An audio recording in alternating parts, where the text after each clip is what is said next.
నిర్భాగ్యుల జీవితాలకు నీడను కల్పించి మానసికత లోపం వల్ల బాధపడుతున్న ఎందరో అనాథులను బాగుపరచి తిరిగి వారి ఇళ్లకు పంపిస్తున్న శ్రీ పుణ్యలింగేశ్వరుని మహామహిమకు నిదర్శనంగా అమ్మా నాన్న అనాథ ఆశ్రమం ప్రాంగణం నుండి బయటకు వస్తున్న ఈ అభాగ్యుని పేరు చంద్రశేఖర్.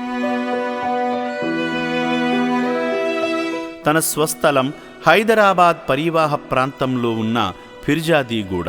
2019లో చంద్రశేఖర్ మతిస్థిమితాన్ని కోల్పోయి ఇల్లు వదిలి రోడ్డుపాలు అవ్వగా పోలీసు వారి సాయంతో అమ్మా నాన్న అనాథ ఆశ్రమంలో చేరాడు.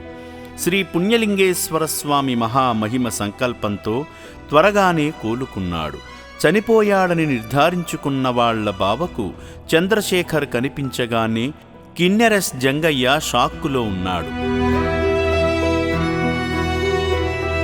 ఇటువంటి అద్భుతాలను మన కళ్ల ముందు చూపిస్తున్న సత్యవ్రతుని సేవకు మీరంతా కదలి రావాలని మనస్ఫూర్తిగా కోరుకుంటుంది అమ్మా నాన్న అనాథ ఆశ్రమం.